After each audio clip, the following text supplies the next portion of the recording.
We Hello, are real. we are real. We are online. Hello, LinkedIn. Uh, welcome to another session. I am so excited for this session. So today we have Tyler from Vidyard. Tyler, you can better introduce yourself than I in a second, but we're going to be talking a lot about why video plays a key part in activating leaders on LinkedIn and employees. I have to say, this is a topic I'm very passionate about. I'm probably one of Vidyard's #1 fans.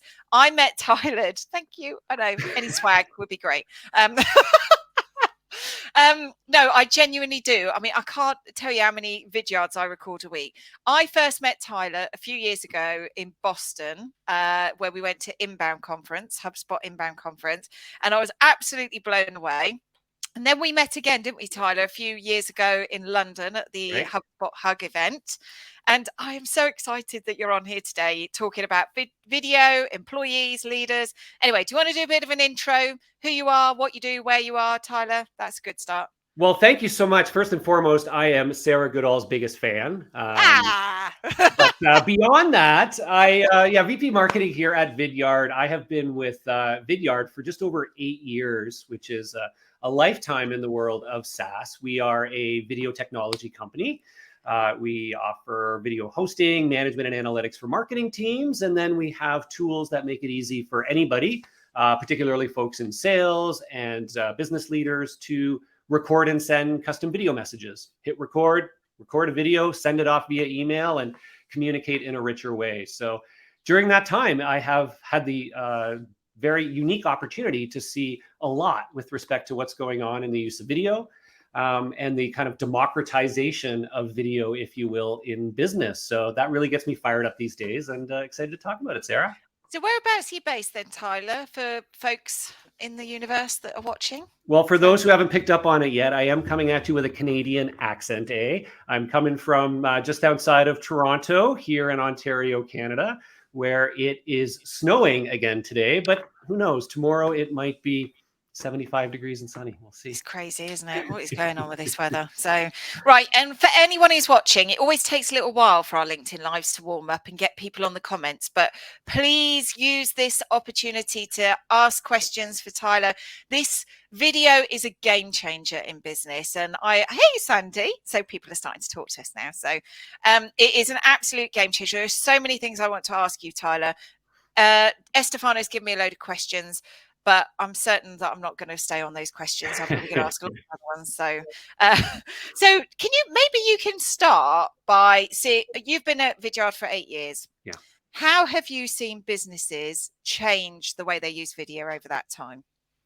Well, it's been actually really, really interesting, Sarah, because over the last 5 to 10 years, it has changed significantly for actually two really big and somewhat different reasons. The first is audience expectations, right? Which is where we should all start as business leaders, marketers, sellers, whatever it is we're doing. We should always have hyper empathy for what do the people we're communicating with actually want? What are their preferences? What are their expectations? And that has changed dramatically in the last decade, as we all know. And video, multimedia, podcasts, right? This has become more and more an expectation of people in their day-to-day lives, both personal and business. And we've seen that fuel more and more use of video within organizations as they're finding that when they do tackle a certain topic in a video format, as opposed to just the written word, oftentimes it gets a lot more engagement. As they post short form videos on social media, tends to get more engagement. So they're finding that preferences for audiences continue to shift more and more towards rich media. On the flip side, the supply side, if you will, that's the demand. On the supply side, the creation and sharing of video content has been completely democratized. The barriers are completely gone. Heck, Sarah and I are making a video right now. Like 5 years ago, who would have known we could do this, right? Yeah. But it's one of those, if we can do it, we can all do it. And the reality is we can all be creating video content at scale now without, any real barriers to it. Tied to that is the fact that, again, audience expectations have changed. People aren't expecting professional commercials and Hollywood style video anymore. In fact, they're often preferring authentic content that's easier to create, that's more real. It's real people from your organization just sharing their ideas. So that's kind of the foundation, and we can dive into more specifics, but that foundation has really shifted over the last 10 years where audiences are now expecting it. We can start to create it at scale. That now opens the doors for us to start using video in more and more ways to just communicate our ideas. Yeah. Now, so on that, so hello to those folks that have raised their hands. So Sandy, obviously, Justina, Minaz. Hello, Minaz. We need to have a catch up. Ryan's on, Amanda's on. So ask your questions as we get going. Now, there's two things that you've just said there that have hit my sort of thought process. So the whole professional sharing of ideas and the connection to employee advocacy. So you've got, I mean, there's a whole thing going on at the minute around marketing, trying to encourage a more authentic brand voice, to activate digital conversations through their employees, not from the logo. So, but there are a lot of employees on the other side of that are thinking, hold on a minute, I don't really want to create videos. I haven't got a proper studio. I don't have the right equipment. They've got all the ideas, but maybe not the technology that surrounds them. And you've kind of touched on that a little bit. Raw content, but what's your thought about the connection between activating employees' ideas and video? Yeah. Well, I think it's safe to say that if we could activate more and more of our employees as, effectively brand advocates for our business, there's great benefit to that. And in fact, I think we are in this era where transparency is so important, and connectedness to, the real people behind the scenes at an organization, whether you're talking about external customers, getting to know our real employees, or whether it's our employees genuinely feeling connected to leadership. And video is by far the most effective way to create that connection, to create that transparency, to create real empathy between audience and message deliverer. And so I think more and more we want to encourage our employees to do this, whether it's for internal or external communication. But like with anything, we have to empower them. Like, we have to enable folks, because this isn't natural for a lot of people, right? Most people in our businesses did not grow up as video natives, right? They haven't been trained on how to quickly record a video and share it around, how to do a screen capture and screen share video to walk through a presentation and put it out there. How to add captions to their videos when they post them online on social media, right? These are all little things that we need to start to figure out as businesses, because it's not going away. In fact, it's going to only happen more and more. So the way I think about it is, our employees know how to write emails. They know how to create documents, and we give them great tools to create and share documents. We help them learn how to make presentations and share them in the company. Well, we need to help them understand how to make a video and share it as a professional. And again, just giving them the tools, a little bit of the training, and then just a lot of the confidence in doing it, and then creating a culture around it. So that's where I start to think about how we can help our employees do this. And it's a mix of soft skills, helping them understand the tools from a hardware perspective, even right down to just, how to deliver a great, concise message on video. So this is interesting. So, and you touched on executives using, and this is kind of where it starts, right? Because a lot of behaviors, employees will look to executives. If they start seeing them demonstrating these behaviors, then it sort of breeds a bit of confidence and comfort level within the organization. They can do it. I can try it. So why is video important for executives, and how can they use video to grow their brand presence, but also create empathy with their employees? Yeah, well, it's bigger than ever because of the fact that most of us are living in a digital first, maybe digital only remote world for our businesses. And even if we are back in office with our employees, more and more, it's safe to say, we are not going to be seeing people face to face on a daily or weekly basis. So video becomes that way to actually connect with people as a real person, to create really that connective tissue with others in the organization and earn their trust, which is a big part of how being on video, how showing up like this can help us as individuals and can help us in organizations, is earning trust with people and creating that empathy. And one of the things that I think is really, really important for executives in today's business world, when using video, and this is whether you're in a small startup, a services company, or a global, Fortune 500, I don't care. Video is a great means to connect with people as a peer, as a real person, as a real human. Take the tie off, right? Stop making your internal communication videos sitting in the boardroom in the big chair with the logo behind you, right? Forget about it. that's not what your people really need to see. Nor does it like really help you create that real connection with people that you're looking for. Yeah. And so I find time and again, like we have customers who do this and we do it ourselves. We hear it all the time of they're tracking the engagement in these videos. And they say, geez, when we started off, it was like this and it was very formal. We sent a film crew. And then all of a sudden we got to the point where we just gave our executive a tool like Vidyard and said, hey, just hit the record button. If you need to re-record it a few times, go ahead and just do it at home, sitting at your kitchen counter, whatever it is, record a video, make sure you're comfortable with it, and then we'll send it out to everybody. And all of a sudden people are like watching all the way to the end because it's just more personal, more relatable. The ums and ahs are perfectly fine. Don't post edit it. Just be real and be authentic. I think people are really, really craving that today. Yeah, I think you're right. I'm really smiling because it reminds me of so every Friday for my team, I use Vidyard and I record something called the Friday update. It's not very original. Oh, hello, the phone's going. Hold on a sec. Yeah, and it isn't very original. But it's, I couldn't come up with a better name for it. But I do remember doing one actually down the beach. And Estefano, you'll probably laugh at this because you left the comment. And I'd taken the kids after school down to the beach and I recorded it down there. It's like, this is what's happening this week. Hold on a minute. Child just fallen in the water, just off to get child out of the water. Be back in a minute. But it's you, isn't it? I guess, and just having the confidence just to be who you are in the company. And you said a few words there: trust, real, authentic, drives culture around, create a culture around it. I just love that. Yeah. Wow. And you've touched on the point why it makes leaders more accessible. I do want to dig a little bit into the sales process and using video in sales, because we work a lot with organizations around using video as part of the buyer journey, engaging prospects from right at the start through to order close and even after.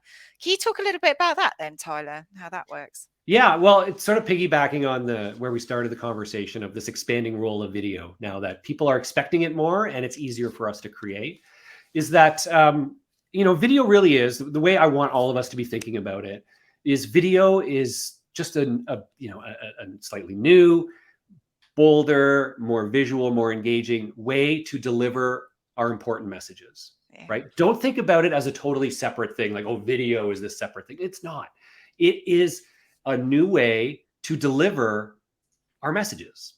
And when you think about it like that, right, we started off as an industry with like, okay, it was expensive to produce, all these things went into it. And so we really focused it on really broad one-to-many brand campaigns and big social media programs. And then those big, like once a year executive updates to the company that we would produce.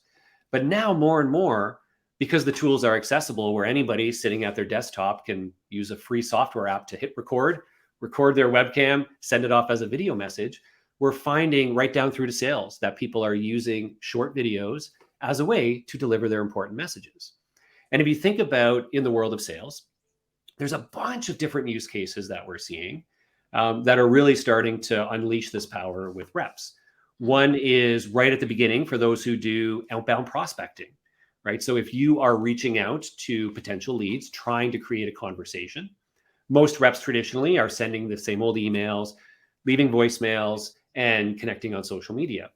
Well, what many reps are now doing is they're recording short videos, 30 to 60 seconds, and sending them over via email, via social, one of those channels, as a fresh new way to deliver that important message. But they're recognizing that with a video, it's not just like reading what I wrote in my email on camera, right? That's a good start. But the opportunity is now here for a video, a short video, to, first of all, help you create meaningful rapport and trust, right? Like coming across as a real person, speaking like a real human so they can get to know you. The second thing it can help you do is actually create clarity for what you're speaking to, especially using visuals, right? So you can send a short video where maybe I'm, holding something up, or I've got a little whiteboard with a diagram and people can remember that better. Or I could have a screen share up beside me with my face on the one side and my screen share, and I can actually show them something. And so a great example of that is, if I were prospecting you, Sarah, I might make a quick video where I might bring up your LinkedIn profile on my screen, or your website, right? The Tribal Impact website. And my face would be in the corner and I do something like, hey, Sarah, it's Tyler from Vidyard here. I'm reaching out because I noticed right here on your LinkedIn profile, and I'd highlight it, that you are ABC. And I'm actually working with 3 other ABCs like you right now, and they're all facing the exact same problem. And I'm curious if you're facing it as well.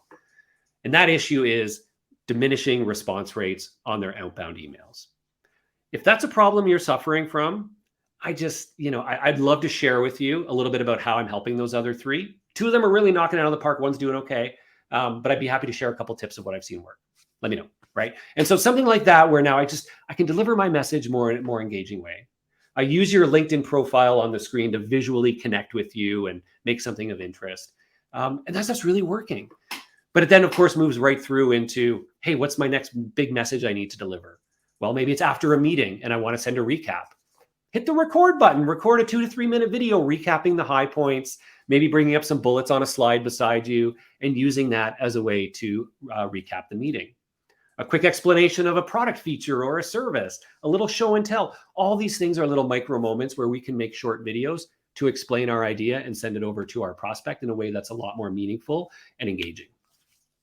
So I love all those ideas. I learned them all by using Vidyard and watching all your tutorials. Another one I love actually is where you grab a sign and you write their name on it and you just say, Tyler.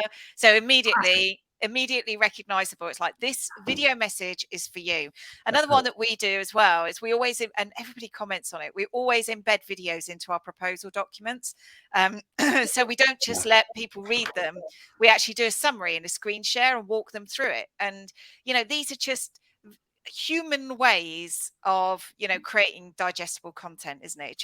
It just makes such well, and what's really great about those use cases, and you talk about like videos in your proposals, and I see for proposals a great example where we see both including videos within the proposal. So as part of the introduction, then you've got this nice little video with yourself waving, and when they click play, you're just doing a bit of an introduction, right? It's like, hey, it's you. I wanted to recap the top 3 things that we know were your problems were this, and this, right?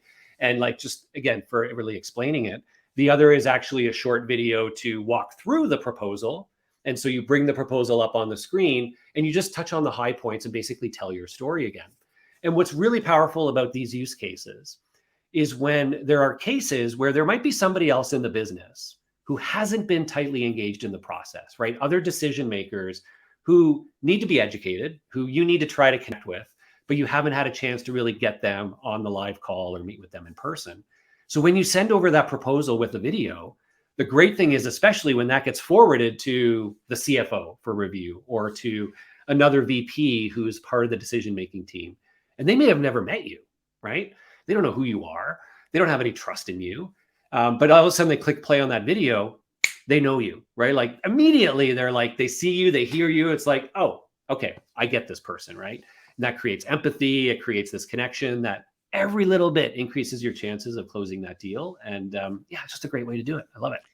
So we use, and after that point of the proposal and a customer starts to work with you, we still use a lot of video internally, right? Mm-hmm. So we at that point then use video to do the handover between teams. We walk people through, we show them where they are, and honestly, can you tell we love video? But what you're doing there is you're creating a learning culture, right, through video. So I want to touch on that a little bit, Tyler, about how you create this culture where everybody embraces video. And pretty much I would say everybody at Tribal now is pretty comfortable with it. It's part of our culture. It's part of our DNA. Yeah.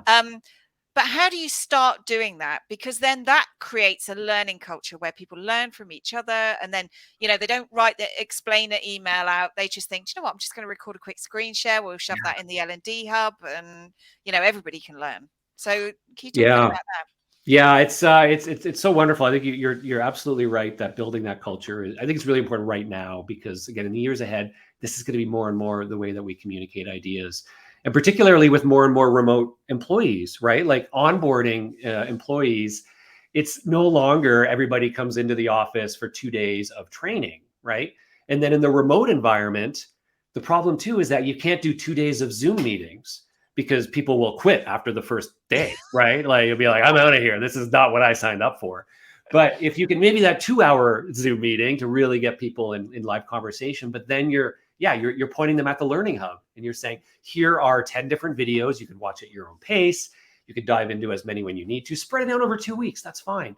But, it's on demand, it's self-serve. That's what people are really, really engaging with. Mm. And so more and more doing that. But I think to answer your question, a couple tips on like how to start to make that a reality. One is I'm really a fan of trying to blend both the bottoms up and top down in terms of using video. You mentioned earlier that from top down, having leaders and executives using short videos as a way to communicate internally, I think is really, really important. And to your point, it sets the tone. It makes other people feel comfortable with the idea of doing it. And it really validates that, hey, this is a part of how it is we're going to communicate as a business, right? We're not going to write long emails anymore, maybe the odd one. Slack is for this is for that, but these videos are a way we can share ideas. So getting leadership, and it doesn't have to be the C-level all the time, depending on the size of your business, right? It can just be team leads, managers, folks who are sending out Friday updates. We'll figure out a more clever name for it by the end of this session. Let us know in the chat. Yeah, when you want to call the Friday update. So I think having, leadership do it and have a cadence, right? Like be disciplined about it to make it intentionally a part of the culture. Do a weekly update. That's perfect, right? It's a good forcing function for it to be a part of the business. The bottoms up is, back to the idea of just like empower your people because there are free tools, right? I mean, I don't want to be too Vidyard pitchy here, but you can sign up for a Vidyard account for free, use it forever for free. And you can use it to record your webcam, or you can use it to record a screen share with a presentation or whatever it is, and send those out via email or Slack or however else you want to do it. So now start to just empower your people. Say, hey, everybody, go get an account, right? And again, maybe challenge people like once a week, send down a short video as an update. Or again, just encourage people, hey, if you have to answer a certain type of a question and it's going to take you more than 3 sentences in an email, just hit the record button, answer it on camera and send it back. And let's just try to start to make this a way that we do things. One other great thing you can do is I love the use of pre-recorded videos to reduce the amount of time we spend in live meetings. Yeah. So when what I'd also encourage you is encourage people to take a look at any meetings they have booked and say, if you've got an hour meeting, 30-minute meeting, whatever it is, if part of that meeting is presenting information, set a standard to say, these meetings should never be live presentation of material. 24 hours or more ahead of the meeting, you should send around a video recording of you presenting that information. Send it to people ahead of time, hit the record button, bring up your slides, walk through it, send that recorded version around. It might be 5 minutes, it might be 20 minutes, whatever it is. Let people watch it on their own time. Because the other great thing then, for people who are like, this section is just not that relevant to me, I can skip ahead, right? I can put it on 2x speed and listen to Sarah as a chipmunk, right? It's great. I love it. And so it's more respectful of their time. It's on demand. And then the meeting itself can be shortened. So the live meeting is now only 30 minutes instead of 60. And we're going to focus that just on discussion. And we start the meeting with, did everybody watch the video? Yes, yes, please. Yes, nod your heads. Okay, great. Let's start with questions, right? And go from there. So there's all these little things you can start to do. And if you're disciplined about just like making that a standard part and saying, we're going to do these 3 things, weekly updates from leadership, shorten meetings by pre-recording videos. And anytime you're going to write more than 4 sentences in an email, send a video, start there and see where it goes. Brilliant. Brilliant ideas for installing habits. There's so many things I want to say there. I knew this was going to be a good chat. So Sandy, I use Vidyard in my meeting invites for training classes on how to use video messaging. Brilliant. Justine, learning and sharing knowledge via homemade video is faster. And just to add to that, I mean, a lot of our customers are actually global customers and where English is maybe not the first language, right? Mm-hmm. So writing an email message can take an awful lot longer than just recording a quick video. So just on that for the faster, Justina's making lots of notes and having things on 2 times speed. It's like you've had a window into my iPhone, Tyler, when I listen to podcasts, honestly. But also your point about cutting meetings shorter. I don't think people realize the impact meetings can video can have on that. So when we do our team meetings, we found that we were sitting there a lot, all watching PowerPoint all the time. And it was like, do you know what? We're going to stop doing this and we're going to record 5-minute updates that everybody can watch before they come to the meeting. So we focus the time on discussion and questions. It's a game changer, honestly. It's turning into a bit of a Vidyard advert, this is, isn't it? There are other platforms. No, there aren't. No, there aren't, Sarah. It's just, Vidyard bust, let's be clear. But we love it. We love it. Oh, You know, what else? the other cool thing, and it was sort of brought up in passing around, these like just like self-recorded videos can work better just as well. I just want to touch on that. Like we talked about, onboarding employees or just internal training videos, right?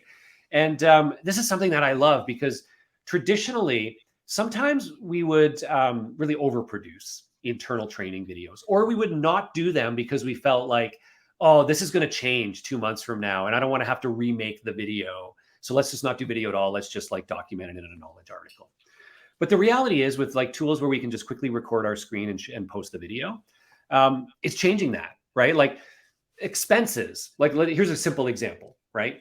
How many people in your company who, when submitting expense reports, make silly mistakes every time, right? Yes, we all do. So what if instead of having a whole bunch of documented guidelines where people are supposed to read and glaze over and go whatever, what if you had a bunch of little micro videos that were 30 to 60 seconds each that were showing them on the screen?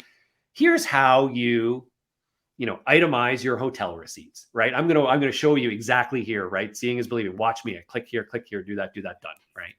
And then if that ever changes, well, you know what? That's fine. Another screen share video takes you 3 minutes to record, and then you put it out to people. And again, it's just like, it's really simple. It's real people in their company doing it. You don't have to hire a team of videographers. Little things like that, really easy to do and can absolutely boost the culture. Absolutely. And it's scalable, and people are at this point now where I think people want to be able to search. They just want to search and find stuff to help them. They don't want to be Yep. asking people. It's like, where do you find this? How do you do that? And now I'm going to touch on that. There's a couple of things I want to. I'm waving this around, and I'm sorry, LinkedIn. It's the nearest pen I could grab. It's my daughter's unicorn pen. So it's just so I could see it like appearing as I'm writing notes. But there you go. If we can edit that one out, that would be quite good. So what about technical experts and becoming influencers? So I remember having a conversation quite a few years ago, actually, with a guy in Norway. We've written a blog post about it called the grumpy men technical experts that want to be on social. It's really funny. But I remember him saying, I get the same question over and over and over again from my customers. And I'm like, guess what? You can scale your knowledge to more people. And the next time you get that question, you just send them the video link. And what I love actually about Vidyard is you can just search and find the video. You can search for keywords. So you can get to videos quite quickly. And it was an absolute game changer for him. He said it was just incredible. He said, because now I can scale my knowledge to more people, spend less time filling out emails, answering the same questions over and over again. So my question to you is about video and influence, building your influence around a topic that you want to own, and creating your digital brand around it. So have you got any thoughts around that? Well, I think that, again, video, like we've talked about, is just such a wonderful way to put yourself out there in a way that's trustworthy, that's engaging, but it's also memorable, right? Which is a really big, important point when it comes to brand building. And frankly, whether you're talking about personal brand out in your community, whether it's a sales rep who's trying to build a good brand with a prospect, right? And that idea of showing up on camera so people can see you, they can get to know you, and they can remember you, goes such a long way. And it's not to say that every one of your posts and your shares and your messages should be a video, right? Like that is not the right thing to do as well, because, people sometimes just want to skim and move on, right? So I'm not an advocate of saying everything should be video by any means, but having a consistent cadence of putting yourself out there visually, sharing ideas, and also using it as a way to just put your passion out there, right? The best influencers, the best brand builders, whether it's an actual brand or whether it's a person, their personality, their energy, their uniqueness comes through in visual and in tone and in how it is that they deliver their messages. You can already see me, I'm waving my hands. I'm like, doing all these things. I didn't start here, right? Like I sucked on video when I started, but as I got going, I got more comfortable with it. And then my personality more naturally came out and my energy started to come out. And I started making videos with a fake mustache because it made people laugh, right? And now people are like, hey, Tyler, he's that guy who wears the fake mustache and does silly stuff. I'm like, that's great. If that's what you remember me as my brand, rock and roll. There are things that just can't come through in static content. So again, it's just really about getting comfortable putting yourself out there, remembering that this isn't a way to talk at your audience. It's a way to talk with your audience. It's a way to communicate with them as a peer. It's a way to put your personality, your tone, your body language back into your message in a world that's gone digital only. And that is so, so important. And if you've got a unicorn pen, hold it up in your videos. If you've got a stuffed VBot toy, right? Oh, Hold it up in your videos, because these are the things, again, that people will remember you for better or worse. And that is a big part of building that brand, building that influence, and just being more memorable with your audience. Oh, I've got a couple of those here. My daughters love those little toys. We've still got them. Yeah, they love them. You reminded me actually of somebody at IBM who was an amazing guy. He headed up the business partners for EMEA, and he did some of the most creative videos just from his desk, from in his car, and not driving, I have to say, anybody. But it's just, it was superb, and the partners loved him for it. And he created a community, and he created a vibe, and and they followed him. And that's how you start to build influence, I think, is when you start to put your passion and personality behind it. That's really cool. Yeah. And you can lean into your own strengths too. I want to just emphasize that if you're not an extroverted person by nature, and you feel like video is just not my format and it's very intimidating and I don't feel comfortable on it, what I encourage you to think about is, again, when I say put your personality out there, it doesn't mean you have to be vibrant and hand waving and funny or wearing a fake mustache. In some cases, it can mean if you're somebody who is very intellectual, or you're very confident or competent in your area of expertise, that's where, again, videos can shine for you. You don't have to make people laugh. Your style, your tone can be very much like, I'm here to drop a knowledge bomb on you right now. I'm going to do it in 2 minutes because I know what the hell I'm talking about. Let's go. Right. And I'm like, boom, boom, boom, boom, boom, boom, boom. You got this. Right. And so, again, there's different ways you can lean into that as individuals. Don't feel like you have to be a certain type of personality on camera. No, I agree with that. Don't try to be someone you're not. So, yeah. What about video on LinkedIn? I know Vidyard does quite a lot of studies around this, and what can you tell us about the link there? Because we're seeing a lot more video content. Yeah. And historically, it's all about stopping the scroll. Yep. But what we also get a lot of comments from is people watch video with subtitles because they don't, So can you talk to us a little bit about that and how that works on LinkedIn? Yeah, 100%. And I think the key to LinkedIn and frankly any social platform these days is diversity in the content that you're sharing. People will have an affinity for different styles, or certain messages just warrant a different format. So you should be doing text-based posts. You should be doing images. You should be doing memes. Yes, you should be doing memes. You should be doing short videos. These are all different formats that people will inevitably engage with in different ways. And when it comes to videos, the most important thing that I want to stress with video on LinkedIn, video on Instagram, TikTok, Facebook, any social platform, is that you are always going to get the best results when you are making video content specifically for that purpose, for that channel. And so the biggest mistake I find many people make is, I'm going to make some video, a thought leadership video of some sort. And then once I've got it and I put it down over here, I'm going to share it on my social channels as well, right? Which is fine. There's no harm in sharing it on your social channels, but don't expect a really big lift. What you want to do is, maybe you've got this great thought leadership topic. Now you want to go, hey, let's spend an extra hour now turning this into a targeted message for LinkedIn. And I'm going to do a couple variants of it for TikTok, right? So your LinkedIn version, now you put yourself in the mindset of, okay, I'm somebody on LinkedIn, right? Put yourself in the consumer's shoes and say, what would my experience be? So I'm in my LinkedIn feed. This thing's going to scroll past. I've got 3 seconds before it goes off. So I got to catch their attention quickly. I've got to challenge them maybe with something or whatever it is. I'm going to have it on mute. And so there has to be good subtitles, or maybe even a little bit of text on the screen if there's some way to do that. But also, if I do stop and decide, you know what, actually, this looks interesting.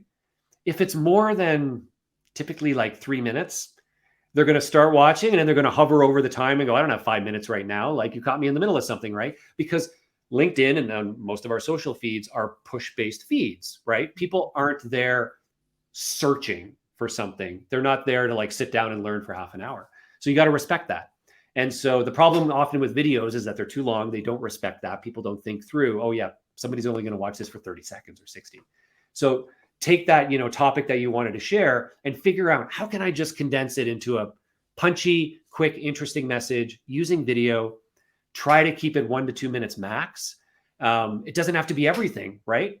If you've got a great topic that is a 10-minute read in a blog, maybe you split it up into 3 chunks and go, my first video is going to be basically the first part. My next video is going to be the next part. And I can link them into multiple short posts. So those are things to think about as you're doing video on LinkedIn. Absolutely captions, upload an SRT file. You'll learn that if you don't know what it is. Keep your videos short and keep them intentionally purposed for that platform to maximize your chance of success. So you've mentioned TikTok there, Tyler, so I'm going to dig in on that one. Fastest growing video platform, although YouTube's still on the rise. So what's your view about TikTok? I don't even know if you're on TikTok, actually. I should have known if you're on TikTok. But what's your view about TikTok and business?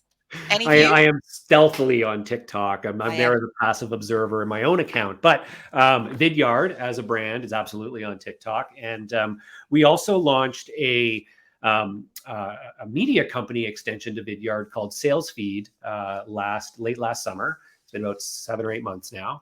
And SalesFeed is actually this brand extension where we are creating a very different style of content for the sales community, which is one of our target audiences.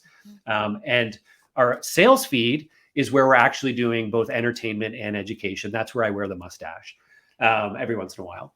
And we've actually, I'll just share this because it was a good, we've learned a lot from it. On the sales feed channel, we grew from 0 to, we're just about to cross over 40,000 followers. We're at 39,000 right now. If you search TikTok for sales feed, you should be able to find us. And, that happened in less than 6 months. We went from 0 to 40,000 followers. Now, I still don't know how valuable those followers are. Who are these people? I don't know. But every one of our posts, the hashtags are focused on sales tips, sales advice, right? And we're getting tons and tons of comments on our videos from people who are obviously real world salespeople, right? They're saying, hey, this was great. I had an issue like that the other day, or ha ha ha, so relatable. And yes, you get a whole bunch of trolls with bad comments, of course. That's part of the game. But for us, we were, frankly, I think a little bit surprised at how quickly we built a following and how many of our sales audience were active on TikTok. And then we started looking around at other accounts of thought leaders in the world of sales. And sure enough, they have, the best ones who are authors and such have, hundreds of thousands of followers on that platform. And so the audience is there for most of us. Most marketers today are very much in the mindset of oh no, that's a, teenage music platform. It is not. It's absolutely not. It is a very powerful short form video communication platform that more and more people are becoming a part of and are, finding information. My favorite thing, Sarah, about being on TikTok and learning about it is it's been a great forcing function to think about how to create quick bits of either high value or high entertainment, right? Highly resonant content.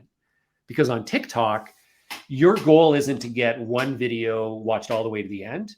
Your goal is to get one video watched 4 times by that same person, right?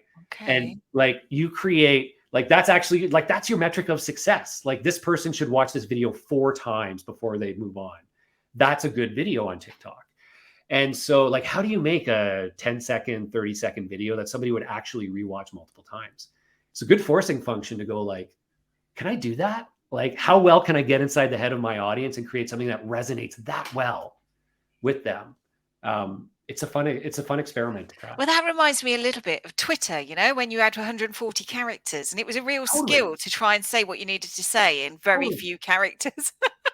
So yeah, I love that. Oh, wow. We've got a couple of questions. Sandy, TikTok, how to drain your brain in 30 minutes. But I love it. Right. Yeah. So, or your battery, not your brain. Sorry, Sandy.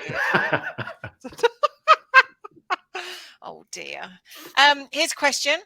Is there any must-have equipment that you would recommend to people that would like to start producing self-recorded videos?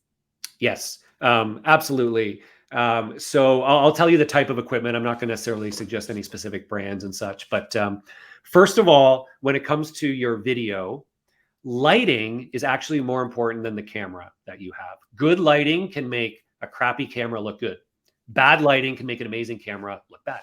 So start with lighting, right? And in my environment here in my home office, I've got a window in front of me, a little window beside me. You can see I've actually put my desk in the middle of the room because I've got the wall behind me and a window in front of me. Most people always shove their desk into the corner or the side, and it's not necessarily conducive to good lighting. So think about that, natural light, but also, you know, a ring light. I've got an LED light here that I can actually like adjust the brightness on, which is great. So that allows me to get good lighting. And that's part of why I'm coming through really well right now is I'm well lit. Yeah. And I'm really focused on that. So start there. The second thing, of course, with your camera, the camera embedded in your laptop or whatever is probably not the best, but you know, with good lighting, it's probably good enough for basic video messaging and such. If you want to step it up, needless to say, USB webcams. You can even go up to, I actually use a proper DSLR camera with a 30mm lens on it as my webcam. It's still not easy to do. You still need like 4 things to Frankenstein it into your laptop and make it work. But again, that's where a lot of the quality, it's auto-focusing and things like that. So you can really step it up like that. Yeah. And then the last thing, of course, is audio, which is also more important than the actual camera. So lighting and audio are more important. For audio, you know, I use a Yeti mic, which is a USB desktop mic. I have it on a little arm here so I can move it around. You can get really great desktop USB mics. I would really suggest that so you don't have to, sorry, Sarah, but wear a headset whenever it is that you're on camera. You know, both just for the visual aesthetic, but also just for the simplicity of it. When you want to hit record and do a video, the less wires, the less things on you, the more natural you are. So having a desktop USB mic, good lighting will go a long way in making you feel good about making those DIY videos. Yeah. So I'm sitting here thinking, hold on a minute, I need to change my lighting. I've got a ring light, but it's obviously not working. I've got a Yeti microphone, but I didn't use it. But that, yeah, like you say, there's a lot of cables and stuff, and I move around a lot. So, yeah, Sandy, I have a $28 ring light from Amazon. Highly recommend it to reps. Absolutely. So really simple tips. It's brilliant. So hopefully that answered that question. I wanted to ask you something else as well. We're coming up on time. I can't believe it. I've got loads of things to ask. So Brian Fanzo actually talks quite a lot about episodic content. So in the era of Netflix, you know, people want regular content. They want almost like a series so they can binge their way through as part of the, I guess, the high level research phase of the buyer journey. Any thoughts on that? Yeah, I'm a huge fan of brands, you know, B2B brands, whatever it is, as part of their content strategy, thinking about, you know, consistent episodic content.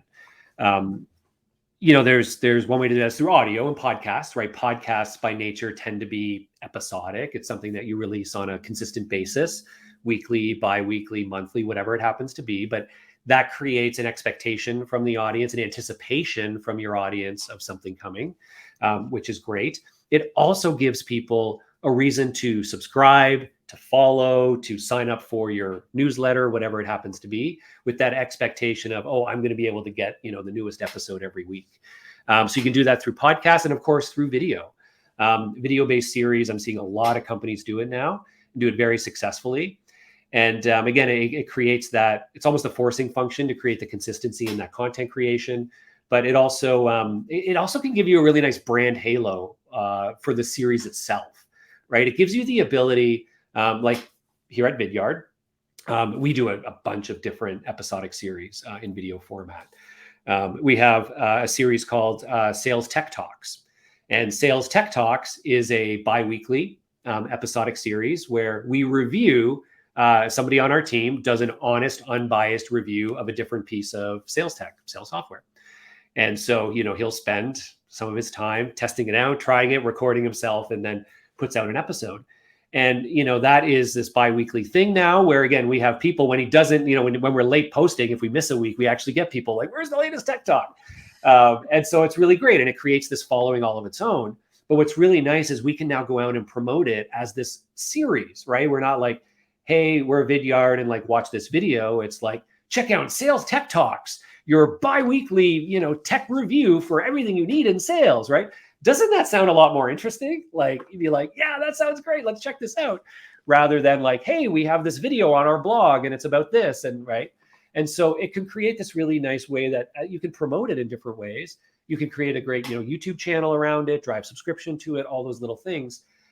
It also can help you, again, build a kind of a brand extension that isn't your corporate brand, that can be more resonant with your community. So again, like, would you rather follow Sales Tech Talks or Vidyard, right? The company who's obviously trying to sell you video technology. And so there's lots of benefits that can come from that. Lots of ways you can do episodic series. Again, you don't have to think, oh my gosh, I'm not Netflix, I can't do it. It can be just like your normal content you're creating, but just done just tweak the format, right? And go like, hey, in this, it's almost like a continuation of your blog. We're going to do weekly or monthly, video versions of these, but just give it a nice bow around it, right? Give it a consistent format, a great host, whatever it is. Lots of examples out there, but I love it for all those different reasons. Oh, do you see what you've said there is you're building communities around these series, around this approach, which is, and also you can build the series around personas that you serve rather than the brand that you are, which I think is fascinating. So it's a good way to reach the personas you want to reach, but without sort of taking the overarching brand. So my final question, because I know we've got to wrap this up, but I knew it's been so interesting. And if everybody's got any questions, now's the time to pop them in the comments. I've been covering them off as we've gone. So what's marketing's role in all of this? It's a very noisy, content-driven world out there. Yeah. They're investing a lot in content already, especially B2B, a lot of campaign content. So what advice would you give to marketers that are sitting here going, oh, I've got to create more content now? A whole series of videos over here for that persona, and we've got to equip our employees to create content. Feels to me like we've just got to turn this thing on its head about the way we look at content. What's your views around that? Yeah, we do. So two recommendations for marketing teams out there. The first is that you need to make, if it's not already, video just a core competency of your team, right? You've probably got in your marketing team, you've got a core competency in writing, in graphics and design, in, creating ebooks, right? Which comes with those things together. You need to have multimedia competency in your internal marketing team, video, audio, and so on. That could either mean, if you don't have it already, making your next hire a media producer, an executive producer, video producer, whatever you want it to be. Somebody who understands this, knows how to do it, and knows how to do it at scale.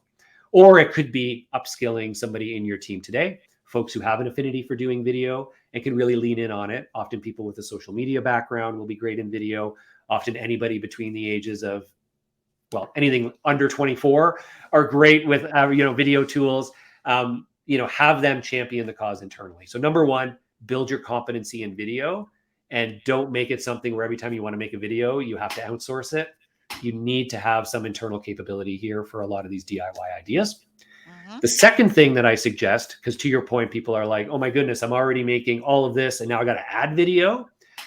Don't try to do that, right? You need to Sarah's point, rethink, okay, how do we approach our content strategy in today's world? What should our mix be of written versus imagery and so on, versus like long form, short form, versus video versus audio? And let's rethink that mix. And how do we get the most value out of focusing on key topics we want to talk about and then delivering them in different formats? So the way I like to think about it is, instead of writing, 2 blog posts a week, because that's what you do, right? It's like, well, that's what we do. We write 2 blog posts a week. That's how we've always done it, right? So instead of doing that, and let's call that 8 blog posts a month, trim that down to, 1 blog post a week, right? Make it a heavier topic, go a little bit deeper on it. And now, instead of 8 blog posts in a month, you do 4 blog posts and 2 videos. And those 2 videos are ones that bring those topics to life through video format, right? And so you're not necessarily like having to go and figure out another topic. You're like, I've already written about it over here, but how could I now bring that to life in a video, right? In a thought leadership video. That is something I put out on my social channels. Maybe that becomes an episode of my episodic series. And so now you start to just figure out this different mix of what you're doing. The written content is still really, really important for SEO. We all know that. But videos can be really effective for driving higher engagement with those people you're already attracting, to hit them on new channels they may not be finding you on today, like YouTube and social media. And so you need to think a bit differently about that content mix and having video just as that core competency. Yeah, I love that.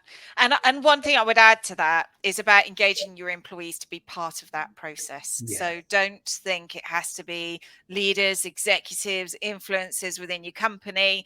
You know, look beyond that, because every employee has their own community. They have the ability to drive that conversation, bringing their expert opinion to the forefront and in front of the logo just goes to demonstrate even more credibility within your organization. So, and it just humanizes the brand, which is what we're hearing over and over and over again. So absolutely love it. Tyler, thank you so much. I knew this was going to be a brilliant conversation, and we've had loads of comments about it. I knew I was so looking forward to this, and I was so glad that you joined us, Tyler. Thank you. And for anybody, we have this. So to your point, Tyler, we do take these videos, we chop them up in formats that are suitable for social channels, different social channels. So you'll start seeing these cropping up in LinkedIn, and we also have a podcast. So, and Estefan always says to me, can you mention the podcast? So we have this in podcast format across all of the major platforms. So so this will be appearing there. So if anybody wants to, you know, watch these, they're every Wednesday normally, not Tuesdays, but we normally do these every Wednesday at 2:00. So